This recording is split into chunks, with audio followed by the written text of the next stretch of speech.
A paz de nosso Senhor e Salvador Jesus Cristo, aluno da Escola Bíblica Dominical. Que bom que você está aqui. Deus te abençoe. Por gentileza, se inscreva no canal, deixe o seu like, faça seu comentário, participe. A escola é feita com a sua opinião.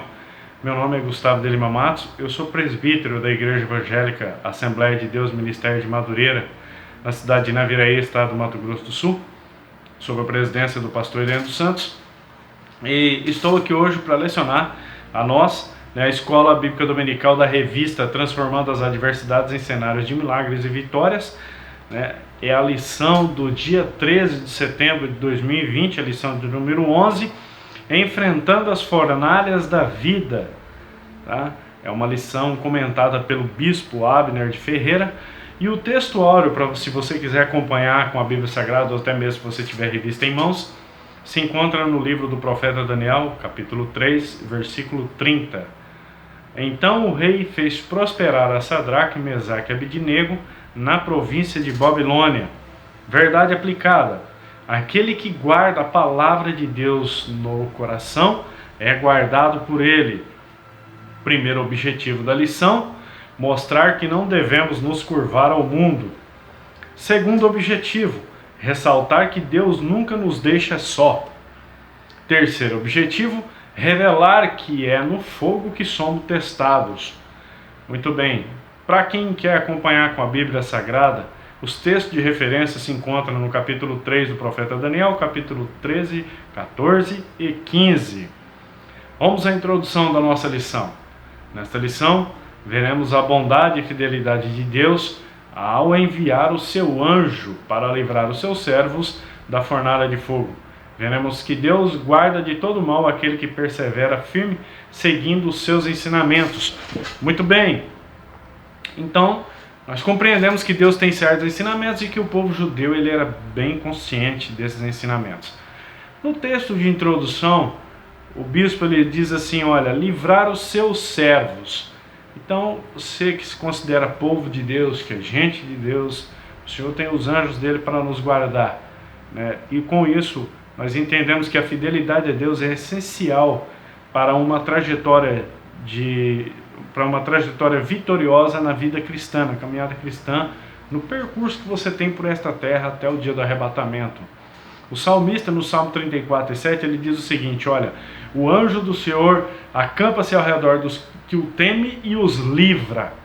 É o caso da lição que nós vamos estudar nesse final de semana. É bem explícito essa situação.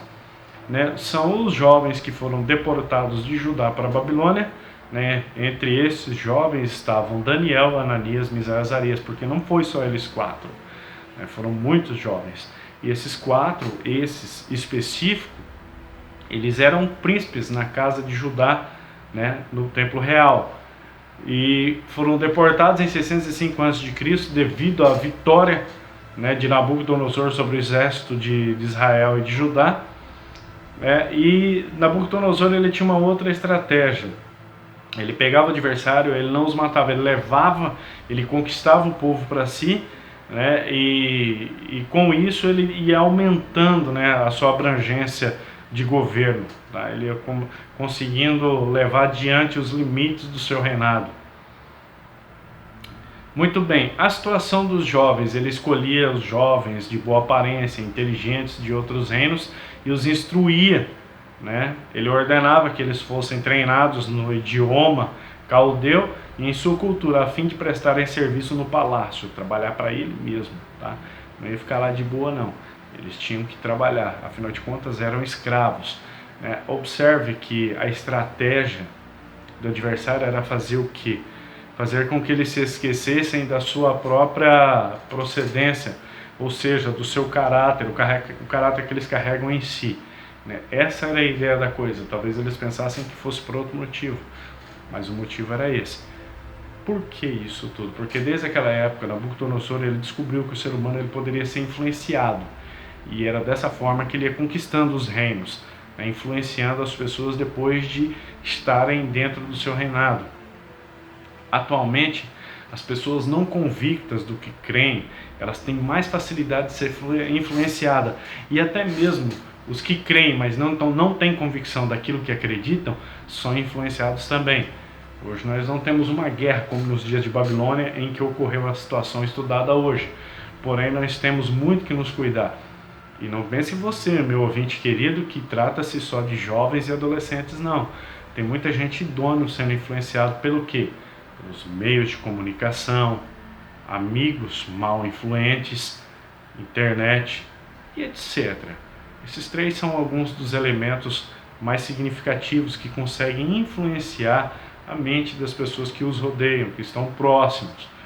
Então não se trata somente de jovem, adolescente, mas pessoas idôneas conseguem ser influenciadas por esses meios, por más amizades, más companhias, programas de TVs que não vão edificar, não vão te levar a nada, e principalmente pela internet. A internet ela dá liberdade para o eu interior da pessoa, então ela pode ser muito bem influenciada para um lado maligno. Tá? Muito bem, primeiro ponto da nossa lição: 3 jovens amigos de Deus, 3 amigos do Senhor. Observe bem o texto. Esta lição terá como ponto de partida a fé de Ananias, Misael e Azarias, amigos do jovem Daniel. Estes 3 jovens, juntamente com Daniel, foram levados cativos para a Babilônia e lá tiveram seus nomes trocados por nomes caldeus: Sadraque, Mesaque e Abednego. Estes jovens tiveram seus nomes trocados, mas a devoção deles a Deus permaneceu. Muito bem. Ele diz, olha, que os nomes foram trocados. Era comum na cultura caldeia eles trocarem o nome dos cidadãos, e era mais um método para poder fazer com que eles esquecessem as suas procedências, e o significado de seus nomes. Tá? Aí ele diz assim, olha, a devoção deles permaneceu. Observe bem, mesmo lhe dando o nome de deuses babilônicos, Mesaque, Sadraque e Abednego, são nomes babilônicos, tá? De deuses babilônicos. Mesmo dando esses nomes a eles, embora estivessem ali naquela situação, eles não se esqueceram, das suas raízes. Eles guardaram a devoção em seu querido Deus. Muito bem? 1 da nossa lição: nem tudo que reluz é ouro. Eu tenho que ressaltar que o bispo ele foi muito feliz na colocação do título do primeiro tópico do primeiro ponto, tá? Nem tudo que reluz é ouro. Muito interessante. Vamos ao texto. Sadraque, Mesaque e Abednego, juntamente com Daniel, se viram diante de 2 alternativas. A primeira era se contaminar com a porção do manjar do rei, com o vinho que ele bebia. A segunda era se manter fiel a Deus e não se corromper com as coisas que lhes foram oferecidas. O texto bíblico nos mostra que Daniel e seus amigos não tiveram dúvidas sobre qual lado ficar. Eles seguiram firmes ao lado do Senhor. Aqui cabem 2 interrogações. Quais têm sido as suas escolhas? Em suas escolhas, Deus tem sido a primazia? Então, o autor da lição, ele fecha, o primeiro tópico do primeiro ponto com 2 perguntas, Quais têm sido as suas escolhas e se Deus tem sido primazia nas suas escolhas, Muito interessante, essa pergunta é para nós, tá? Tanto quanto eu que estou passando a lição, quanto você que está me ouvindo, porque a palavra de Deus ela é viva, Algumas pessoas até tentam manipulá-la, mas ela faz o que bem apraz ao Senhor. Mas dentro do texto ele diz, olha, se viram diante de 2 alternativas. Vamos deixar bem esclarecido, eles tinham 2 alternativas, porém foram expostos a uma escolha. Não havia meio para eles manterem as 2 situações. E todas as pessoas que tentam manter 2 situações, têm que fazer uma escolha, mas não faz, e tentam manter 2 ou 3 ou mais alternativas, elas estão fadadas ao fracasso. É preciso que se escolha um caminho. Então, eles tinham 2 escolhas: ou servir a Deus ou servir ao cão. Não tem outra situação, tá? Era essa a que se propunha diante deles. Eles preferiram continuar com o Senhor ao lado deles, tá? Outra situação do texto diz assim, tiveram dúvidas, não tiveram dúvidas, Por quê? Porque eles tinham convicção. Observe que nem todos os judeus que estiveram em Babilônia tinham caído no pecado do rei de Israel. Afinal de contas, Judá foi levado cativo por causa do pecado do rei. O rei levou a nação a pecar, mas nem todos compartilharam do mesmo pecado. Embora muitos foram para o exílio que não tinham culpa. Era o caso dos meninos, né, do estudo de hoje. Tá? Isso nos mostra que os jovens que foram para o palácio, eles não estavam constantemente no campo trabalhando braçalmente como os demais judeus. Eles estavam livres disso. Às vezes algum componente da sua família, ou uma pessoa, ela contrai alguma espécie de erro e de engano, e o Senhor, para discipliná-la, ele executa algum tipo de situação na vida dele. Geralmente a tendência é que toda a família sofre por ver um deles sofrerem, mas nem todos passam pelas mesmas situações, porque Deus sabe exatamente quem é que está precisando, né, daquele aprendizado. É o que ocorreu aqui. Eles foram para o palácio, porém sabiam que lá eles não eram hóspedes, eles eram escravos. A verdade é essa, estavam em uma situação de status, porém não deixavam de ser escravos. Então, apesar de estarem trabalhando no palácio em outra situação, isso não isentava eles que fossem um alvo do inimigo. Então eles tinham que ter o máximo de cuidado possível mesmo diante daquela situação. 1 e 2 da nossa lição, diz o texto assim: não deixe que os seus olhos te enganem. Sadraque, Mesaque e Abednego não deixaram enganar por seus nomes. A comida e o vinho do rei, ao olhar humano, eram atrativos, porém era mais um aspecto no extenso programa de assimilação da cultura babilônica. Como destacado no comentário histórico-cultural da Bíblia, diante de uma alimentação abundante e os melhores vinhos babilônicos, estes jovens escolheram fazer a diferença. Que possamos, diante das investidas de Satanás, fazer escolhas assertivas como as destes jovens. Satanás enganou Eva por meio do olhar. Davi pecou com Betseba por um olhar. Demas foi atraído pelas coisas do mundo, mas na contramão de tudo estavam os 4 jovens. Muito bem. Um olhar humano eram atrativos, escolheram fazer a diferença. Observe bem, mais que o sabor do vinho e o cheiro da comida, era que no palácio eles estavam sozinhos, eles podiam fazer o que eles quisessem. Não havia ninguém lá para apontar o dedo e acusar eles de alguma coisa que eles tivessem cometido. Eles não estavam com os outros judeus, estavam no campo trabalhando, que estavam na área de trabalho, desenvolvendo outras atividades. Eles estavam dentro do palácio. A Bíblia menciona que os únicos judeus que estavam no palácio eram eles. Tá? E fato é que no momento em que se ajoelhar diante da estátua, todas as autoridades foram chamadas, inclusive os 3, e somente eles permaneceram de pé. É interessante observar que lá não tinha ninguém para acusar eles, então eles estavam livres para se comportar conforme eles quisessem. E pelo texto que estamos estudando, a gente pode compreender. Você vê a escolha que eles fizeram? É impressionante isso. A escolha lá no seu trabalho, às vezes talvez não tenha nenhum crente, nenhuma pessoa lá para observar o que você está fazendo, se você é honesto ou deixa de ser, se você é sincero. Existem muitas pessoas, que creem em Deus, têm a fé nele, e quando atingem um certo patamar, eles são atacados pelo adversário, primeiro em 2 áreas mais perigosas que o ser humano pode ser atacado: a sexualidade, e o financeiro. Eu fiz relação de outros nomes antes, mas simplesmente são essas 2 áreas, finanças e sexualidade. São as áreas mais atacadas de pessoas prósperas, bem-sucedidas. Tá? Então, só para exemplificar o caso dos meninos, eles estavam no palácio e se comportaram como verdadeiros cristãos. Tá? Não escolheram por saberem, eles não fizeram isso por saberem que os olhos do Senhor estavam sobre eles, mas fizeram isso para honrar ao Senhor. O verdadeiro sentido da palavra honra não é aquele que está no dicionário. O verdadeiro sentido da palavra honra, por exemplo, numa situação como essa, é honrar quando a pessoa, independente dela estar presente ou não, dependendo de saber se os olhos do Senhor estavam sobre eles, eles honraram porque eles amavam ao Senhor, seu Deus é a sua pátria. Então eles não iam fazer nada para contradizer isso. Muito bem.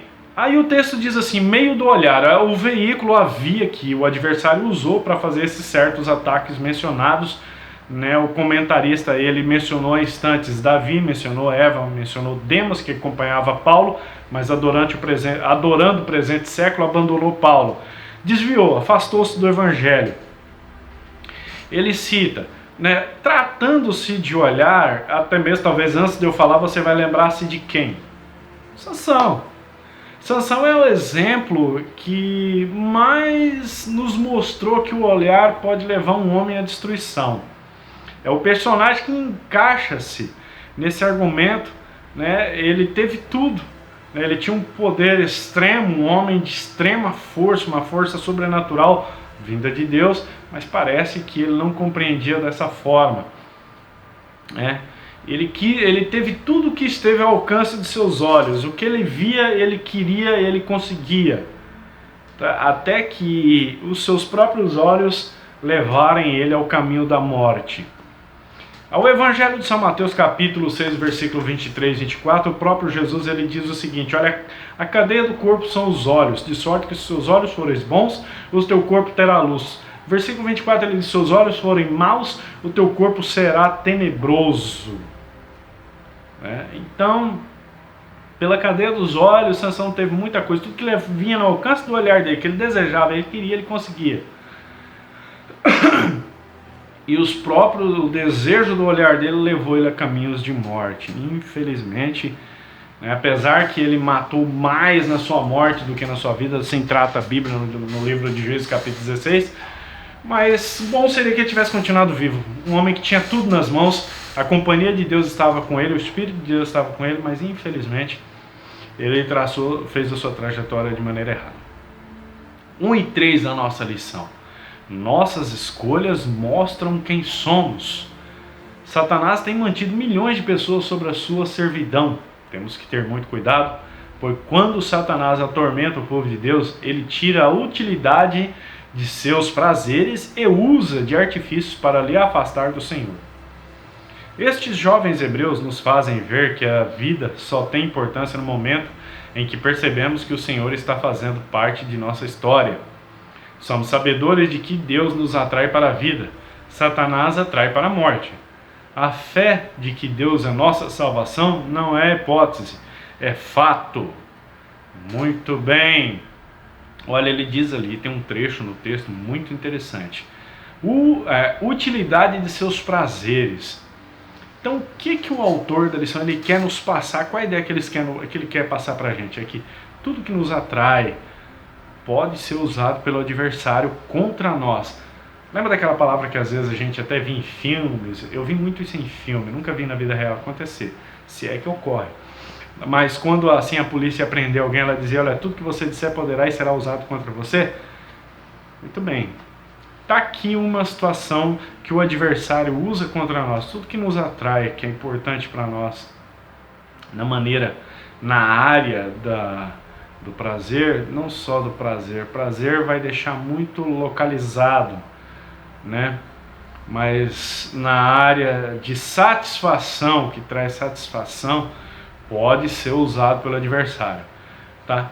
Segundo Tiago, né, no capítulo 1, versículo 14 do livro de Tiago, diz assim a palavra de Deus: mas cada um é tentado quando atraído e engodado pela sua própria concupiscência, pelo seu próprio desejo, atraído e engodado, ele é pego, né, no seu próprio desejo. Então muitas dessas coisas que nos atraem, né, tanto o homem quanto mulher, quanto jovem, pode ser atraído por algo que deseja. Esse instrumento pode ser usado pelo adversário contra nós. Então é importantíssimo, né, vigiar. Nós não estamos caminhando num parquinho de diversão. Essa terra é passageira. O que nos aguarda é a vida eterna. Muito bem. Ele diz, olha outro trecho, a salvação não é hipótese, não é fato. né? O que difere a hipótese de fato? Né? Eu gostaria de esclarecer isso. Hipótese é algo que pode ocorrer, trata de um acontecimento. Agora, fato trata de um caso ocorrido, algo que tenha uma evidência, é um fato. Então, contra fato não tem argumento, né? É um dito. Esse dito, acho que, se não me falha a memória, foi até um advogado brasileiro que classificou ele. Então, contra fato não tem argumento, porque fato já é ocasião ocorrida, já ocorreu. Tipo, o lápis caiu da mesa, ele caiu, então é fato, está no chão, é fato. A possibilidade dele cair, isso é uma hipótese, né? Então a salvação ela é fato, não é hipótese, né? A salvação é o que ocorre e vive ocorrendo assim que a pessoa dá lugar ao Espírito Santo e o Espírito Santo convence ele do pecado. Então ele é salvo. A salvação é o fato de eu estar aqui, você estar na igreja, nós estarmos juntos adorando ao Senhor, é o fato da salvação que ela existe. Isso contribui muito para a sociedade. Estamos saindo do primeiro ponto, entrando no segundo ponto, foco na lição. Eu aprendi, as boas escolhas dos cristãos provocam resultados inimagináveis de Deus. Muito bem, segundo ponto da nossa lição. Fé em tempos difíceis. Nabucodonosor já havia presenciado o poder de Deus em sua vida. Quando o jovem Daniel interpretou seu sonho, ainda assim não aprendeu nada sobre Deus, pois ambicionou ser adorado como tal. Sadraque, Mesaque e Abednego recusaram-se prostrar diante da imagem deste monarca, e isso lhes trouxe consequências. Muito bem. Né? No primeiro ponto, o comentarista ele diz assim, olha, já havia presenciado o poder de Deus.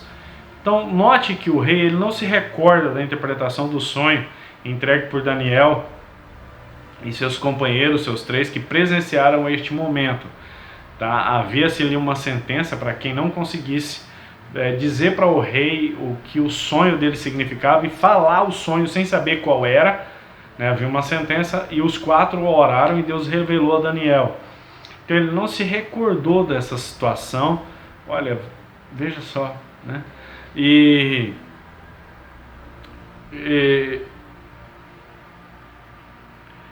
não observava, você não vê escrito na Bíblia que o rei ele viu os jovens não se prostrando diante.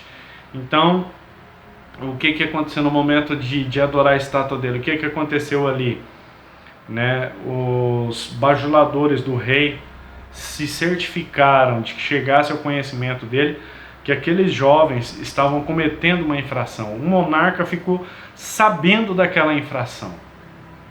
Ele não viu, ele não presenciou, né? Ele viu. A reação dele não foi diferente, devido a ser um rei prepotente e um rei muito bajulado. Né? Ele se enfureceu porque ele viu a sua vontade contrariada, então logo ele se toma de fúria. Tá? São pessoas que às vezes na sua vida elas vão fazer coisas assim, né? Como essas, sabotagem, né? Para poder prejudicá-lo na sua caminhada. Então esteja preparado e que Deus te dê graça no seu caminho. Aí olha, o texto diz assim, consequências, né? O monarca, isso lhes trouxe consequências. Então o monarca ele teve a sua vontade contrariada e isso trouxe a consequência que foi uma fúria muito grande. Então ao honrar a fé, os jovens professavam e contavam com o apoio do Senhor. Né? E isso lhes era oculto. Para nós hoje estamos lendo, nós compreendemos. Para eles era oculto. No Evangelho de Marcos, no capítulo 16 e 20, diz a palavra de Deus, cooperando com eles o Senhor e confirmando a palavra com sinais que o seguiam. Amém. Então, esses jovens, eles tiveram uma conduta e o Senhor, assim como diz Marcos, para aqueles que proclamam o Evangelho, o Senhor os acompanhou devido ao fato de eles serem, deles dedicarem uma devoção ao Senhor. Deus honrou, eles honraram a fé e Deus honrou a fé deles. 2 em 1 da nossa lição. A insanidade de um monarca. O rei Nabucodonosor mandou reunir os sapatrás e os prefeitos e os presidentes e os juízes, os tesoureiros, os conselheiros, os oficiais e todos os governadores das províncias para assistirem à consagração da sua estátua levantada em sua homenagem.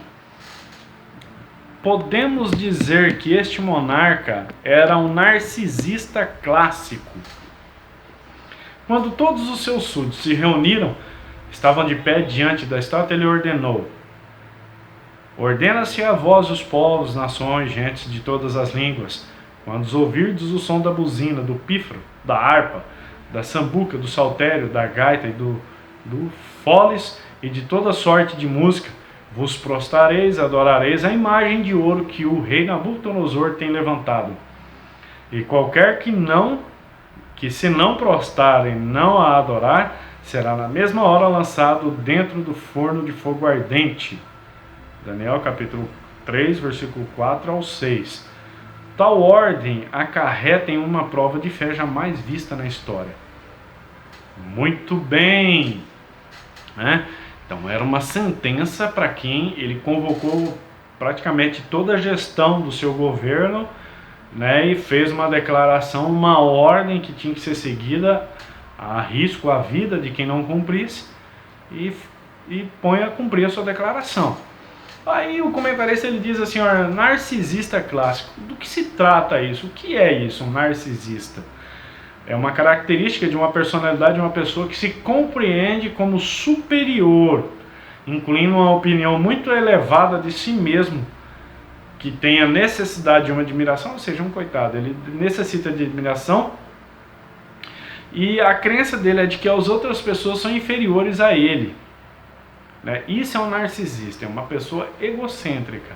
Ele é carente de atenção, ele é carente de admiração, ela necessita de ser bajulada, toda hora tá alguém ali: olha, você é muito lindo, você é muito inteligente, você é o máximo, você é pá, aquela coisa toda.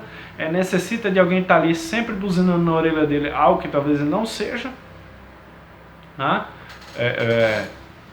Salva a seguinte situação, que Nabucodonosor realmente era muito inteligente, tá? Mas ele tinha essa dificuldade, né? Ele era um narcisista clássico, como diz o autor da lição.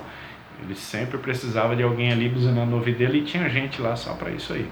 Muito cuidado com aquela pessoa que fica te bajulando, que nunca fala os seus erros, mas só fica falando qualidades, e qualidades tais que você sabe que não é verdade, que precisa ser corrigido. Cuidado com esse tipo de situação, tá? Porque o nosso eu interior, ele gosta de ser bajulado. Eu já ouvi muita gente, muito profissional, de alta categoria. Querido, quando eu digo de alta categoria, estou exemplificando para você pessoas com quem eu trabalhei, de alto escalão de gestão, e que eu cansei de ouvir pessoas dizendo: olha, eu não admito ser bajulado, eu não admito isso, não admito aquilo. E quando chegava alguém ali, buzinando no ouvido dele, né, eles gostavam, tá? Não foi 1, 2, 3, não, foram vários. Eu vi, né? E gosta, meu Deus do céu, só falta se derreter. Então tome cuidado com esse tipo de situação, porque você sabe quem você é e eu sei quem eu sou. E às vezes as pessoas vêm dizer para você, quando é de coração, não estou generalizando, quando é de coração é uma outra situação, a pessoa vai falar a real, mas quando não é, tome cuidado, pode ser o adversário usando a boca de alguém para te encaminhar no caminho do erro, tá?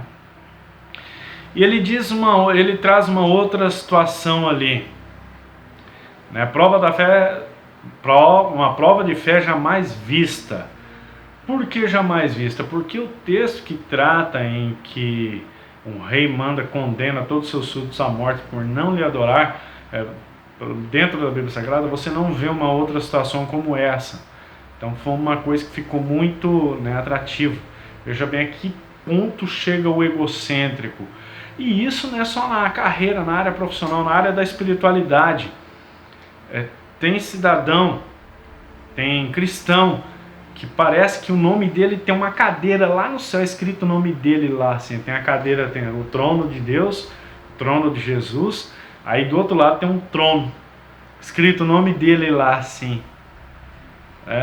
São aquelas pessoas que pensam ser mais santas do que todo mundo, pensam ser mais santas que o próprio Jesus. Então tome cuidado com isso. As pessoas são muito pegas nesse tipo de erro, nesse tipo de engano. O próprio Jesus diz, olha, quem quiser ser o maior no reino dos céus, seja o menor. Então, né? Muito bem. Retornando à prova de fé jamais vista, devido que, apesar do aparente conforto que eles pareciam ter no palácio, os jovens eles já vinham sendo provados.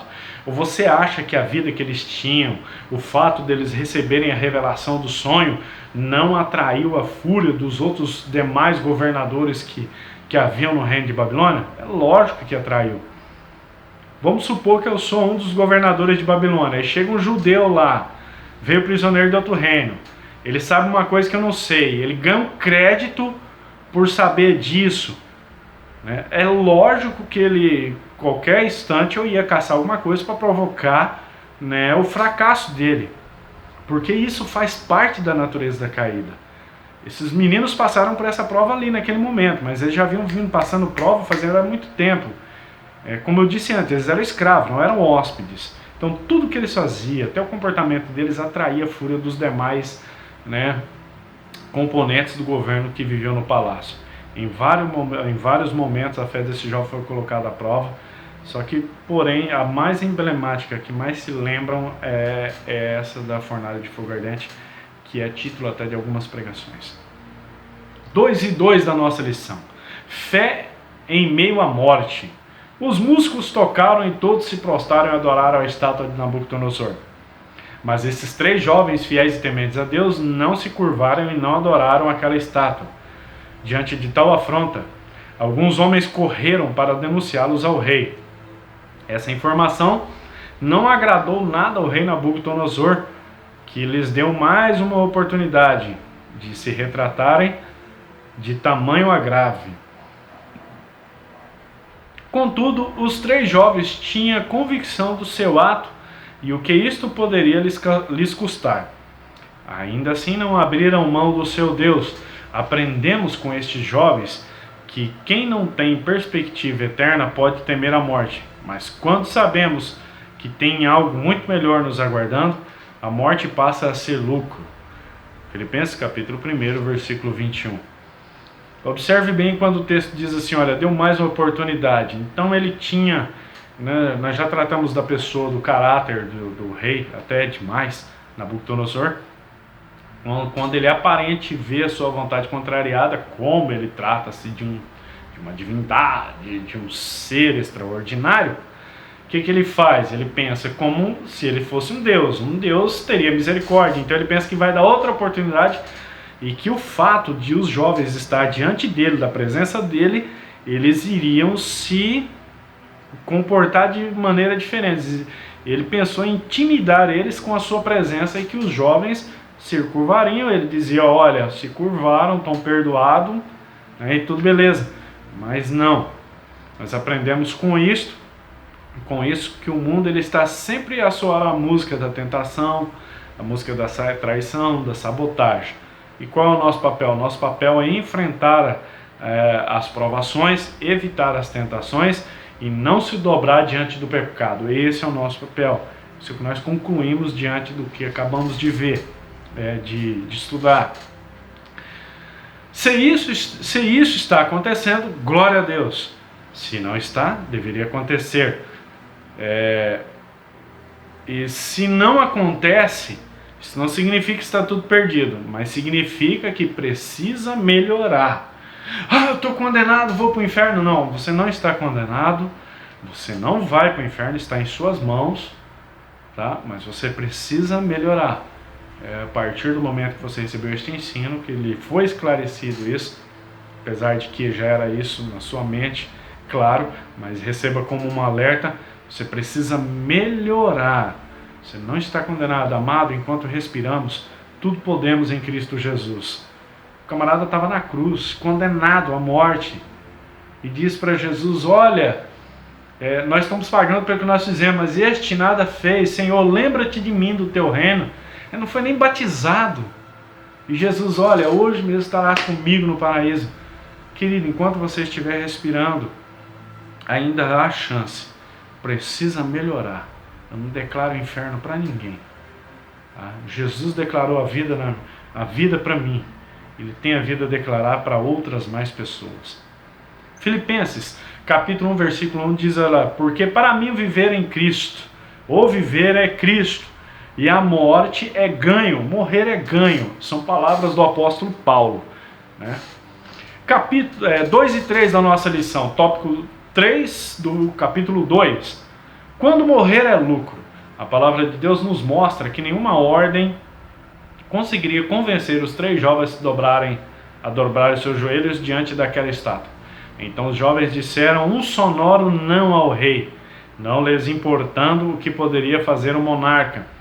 Diante de tal recusa, o rei ficou ainda mais furioso e mandou esquentar a fornalha 7 vezes mais do que de costume, e ordenou que os lançasse no forno ardente. É preciso ressaltar que a fornalha estava tão aquecida que o fogo matou os homens que lançaram os jovens na fornalha. O risco era notório. A sentença já havia sido dada pelo rei, o extermínio para os insurgentes hebreus. Entretanto, os 3 jovens hebreus tinham plena certeza de que haviam tomado a decisão certa: permanecer fiel a Deus. Muito bem. Convencer os 3 jovens a dobrar seus joelhos. Assim como Mardoqueu, que nós estudamos na lição passada, na última lição, não se dobrou perante Amã. São os 3 jovens, são a mesma coisa, são os 3 jovens. Eles não se dobravam para homem nenhum, quem dirá para alguma estátua. Então eles não se dobravam de forma nenhuma, nem para estátua, nem para cidadão nenhum. Observe que os servos do Senhor vão compondo a história com os seus comportamentos, construindo para o reino de Deus uma reputação ilibada. Tá? Como está a sua reputação diante do Senhor? Como você tem construído essa história diante do Senhor? Outro texto da lição diz assim: olha, esquentar a fornalha 7 vezes, como era de costume. Então, entenda o seguinte: diante da morte, os jovens, a morte era certa diante daqueles jovens, né? Mesmo assim, você não ouve a Bíblia tratar de um grito de misericórdia, um grito desesperado, histérico de arrependimento. Eles quietos foram para a condenação que o rei, mas a palavra eles já tinham deixado com o rei: olha, rei, o Deus a quem servimos, se quiseres, ele pode nos livrar e nos livrará da fornalha de fogo ardente, livrará de ti da fornalha de fogo ardente. Então, eles já tinham deixado a palavra do Senhor. Demais disso, deixaram na mão de Deus, pronto. Um fato: a fornalha daquela época ela era projetada para suportar no máximo 700 graus centígrados, tá? Não por centímetro cúbico, mas por metro cúbico. Por que eu digo isso? Porque as fornalhas naquela época eram usadas para quê? Para forjar espada, escudo, a armadura dos soldados, os elmos eram forjados, o metal era derretido lá, eram forjados. Se você for hoje numa fundição, elas alcançam 1.200, 1.300 graus centígrados, o aço entra em estado líquido. A situação das fornalhas ali, elas eram usadas para isso, não era usada para punir as pessoas. Nabucodonosor não tinha uma fornalha para ficar queimando gente. A fornalha que ele está usando para cumprir a sentença dele aqui era uma forja que eles usavam para fazer as espadas e as armaduras. Quando ele diz para aquecer 7 vezes mais, entenda bem, naquela época não tinham meios para medir este aquecimento. A evidência disso é que os guardas morreram no momento de lançar os jovens lá dentro.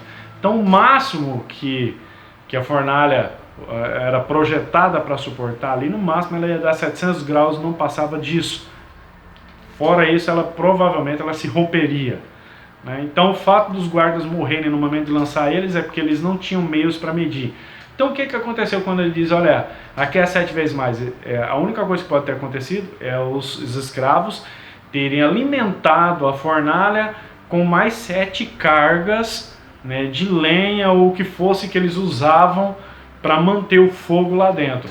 Então eles usaram mais 7 cargas lá para alimentar o fogo e deu aquela chama toda, uma intensidade de chama gigantesca, tá? O que levou a queimar os guardas no momento de lançar os rapazes lá dentro, tá? Mas era um fogo muito violento. Terminando o segundo ponto da nossa lição, foco na lição. Eu aprendi que a fidelidade a Deus na hora da adversidade revela quem de fato nós somos. Muito bem. Ponto 3 da nossa lição. Um Deus que confunde o inimigo. Em uma conjuntura, onde não teria outro final a não ser a morte de Sadraque, Mesaque e Abednego, uma cena chamou a atenção de Nabucodonosor. Então o rei Nabucodonosor se espantou, se levantou depressa e falou e disse aos seus capitães: não lançamos nós 3 homens atados dentro do fogo? E responderam e disseram ao rei: é verdade, ó rei. O rei não estava vendo 3, mas 4, e o quarto era semelhante ao filho dos deuses. Na visão do rei, ele era o 4º homem, mas para a igreja ele é o primeiro, pois já estava lá esperando os 3, para que o fogo não lhes fizesse mal. Muito bem, já estava lá esperando os 3, né? E lendo esse texto eu me recordo quando o pastor ele cita assim na igreja: olha, irmãos, quando você chegou aqui no culto o Senhor já estava. Então quando você chegou na igreja o Senhor já estava aguardando o que é a sua adoração. Veja que quando os jovens caem lá, o fogo não tem autonomia de lhes queimar, né? Qual era a autonomia do fogo? Mesmo com toda aquela intensidade que tinha de chama lá dentro, eles só queimaram um material ao qual nós conhecemos por corda, e era justamente o que prendia os jovens, nada mais, porque o Senhor já havia determinado as chamas até onde elas poderiam chegar. De maneira que nos textos você vai encontrar que nem cheiro de fumaça lhes havia na roupa, as suas vestes nem cheiro de fumaça havia. Então o fogo foi até um ponto e lá ele parou, justamente no que prendia os jovens. E assim que as cordas são consumidas pelas chamas, eles conseguem caminhar livremente dentro da fornalha e junto a eles o Senhor. 3:1 da nossa lição. Deus entra conosco na fornalha. Na visão de Nabucodonosor e do povo da Babilônia, era só uma fornalha, porém para Deus era um cenário propício para um milagre. É a hora de socorrer os 3 jovens hebreus que demonstraram fé e confiança no Senhor. A presença de uma 4ª pessoa inquietou o rei. Afinal, ele tinha mandado lançar 3 homens na fornalha e não 4.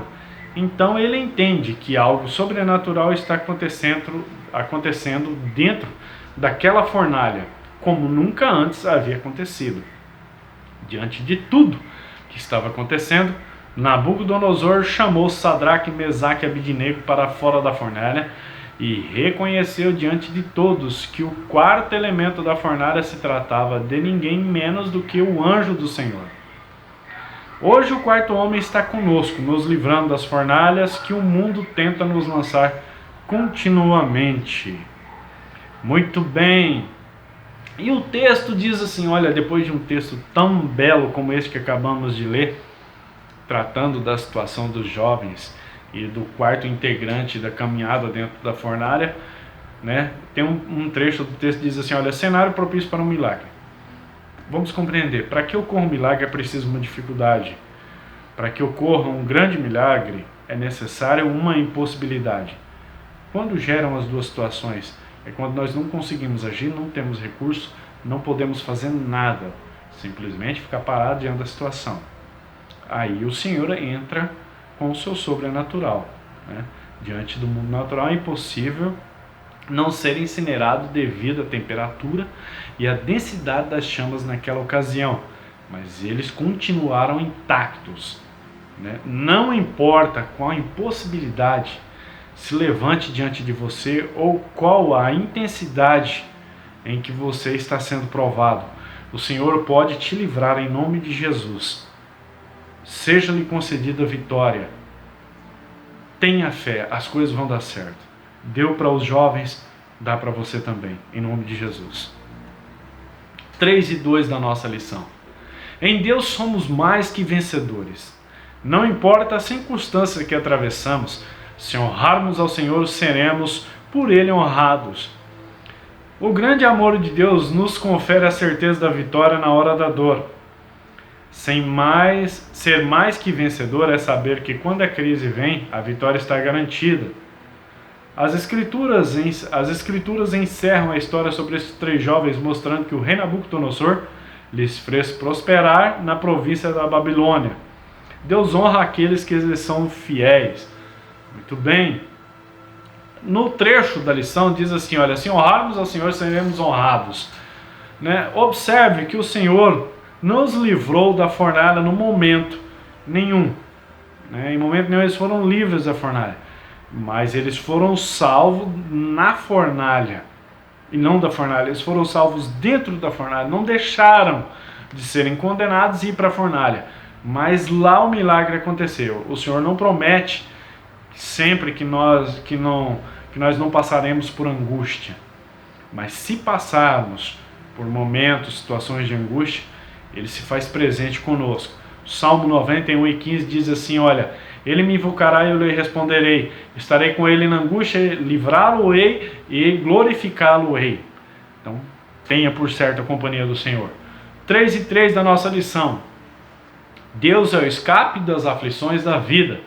Depois de ver o Senhor livrando Sadraque, Mesaque e Abidnego da fornalha ardente, Nabucodonosor reconheceu que não havia outro Deus que pudesse ser comparado ao Deus. Deus quer que sejamos submissos e obedientes à sua palavra e não nos prostremos perante diversas circunstâncias que nos atormentam. Devemos crer sempre no Senhor. Somente Ele pode nos livrar dos nossos inimigos. Muito bem, foco na lição. Eu aprendi que com persistência e de consciência de caráter obtemos sucesso e vitória diante do... Eu aprendi que com persistência e de consistência de caráter obtemos sucesso na vitória diante dos inimigos. Conclusão da nossa lição: por fidelidade, os jovens escolheram entregar os seus corpos ao fogo, a deixarem de confiar e adorar ao Senhor Deus. Diante das fornalhas que enfrentamos, devemos manter firme nossa fidelidade ao Senhor, que nos honrará diante de todos. Amado e querido, muito obrigado pela sua companhia. Deus te abençoe, te dê uma semana repleta de bênção e que todos os obstáculos que se levantarem por diante de ti nessa semana sejam caídos por terra em nome de Jesus. Amém. Deus abençoe a toda a paz do Senhor.